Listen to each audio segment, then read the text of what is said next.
Obviously, you know, the Princess Royal, Her Royal Highness Princess Anne, spoke out about the brand new version of the slimmed down monarchy. In fact, she went on record to attack, some might say, elder brother King Charles, and said she didn't think it was a good idea. That's why we love Princess Anne, don't we? She speaks her mind, and nobody speaks it better. And as she's proven, as always, being the hardest working royal every single year, she knows what's entailed about being part of the monarchy, what really is required. It's not about media attention, glossy magazines, or giving word salad speeches. It's about turning up, doing the job in hand, and making sure you are actively involved in the charity or organisation that you're aligned to. That's why Princess Anne is so successful. But what's interesting now is, obviously, in this world that we do have a slimmed down monarchy, and of course, right now, two senior royals out of action, along with Prince William, who's having to scale back. Well, apparently, this story regarding His Royal Highness Prince George, how true is it? As ever, let me explain. Hi, good morning. Nice to see you. Thank you so much for joining me today. Lovely to have your company. And welcome on and all brand new subscribers. Yes, as we go over 300,000. Incredible to think, isn't it? I know. And we're still all so intimate. Well, yes, I mean, I can see what you're doing. I wouldn't have another rich tea if I were you. No, not what they were, are they? A little bit cardboardy now. Have you noticed that? All biscuits.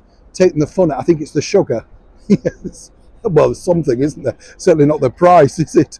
Now, back as ever to your breaking world story of the day. There's a story circulating, and I wanted to share it with you so that I can let you know what I know so far regarding this particular story.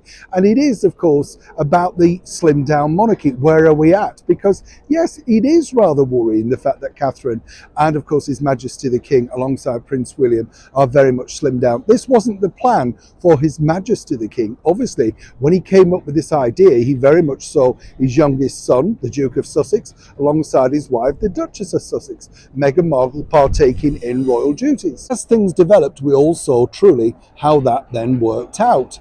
Now, obviously, when you think about it, the next in line, as it were, the people that can take upon some of these royal duties would indeed be Prince George. Now, a new book has just pointed out, according to that particular individual, that Prince George wouldn't really be undertaking any royal work in well into his 20s. A little bit like, of course, Prince William. But they are now, shall we say, different times, different people. And I've been told that that's a totally different story. Basically, Prince George is very keen to involve himself in the workings of the British monarchy, actually loves getting out and about and meeting people, thoroughly enjoyed the recent Christmas concert, of course, given by his mother, the Princess of Wales, and that trip to Wimbledon. He understands what's involved. Now, obviously, he's a young boy, I understand that, but I've been told by a very well-placed courtier that the idea really is to have him as a sort of part-time royal after the age of 18. So a little bit like William, not as much, of course, but a little bit like William, he will be slowly introduced into the working life, the pattern of a royal. So to say that he won't be doing anything until well into his 20s is a little bit far-fetched. King Charles and other senior members of the British monarchy truly know that in order to retain what they have to be seen as active and, more importantly, visual. And even George, who will one day inherit all of this, totally realizes this at a very young age. I kid you not. Don't forget, children grow up a lot faster than in our generation. A digital world, they know things that we had no idea about. It's good to know, though, isn't it, that obviously, if you think about it, in the future, George will know rightly his place, and it could be quicker than even he thought. Neil Sean in the very heart of London.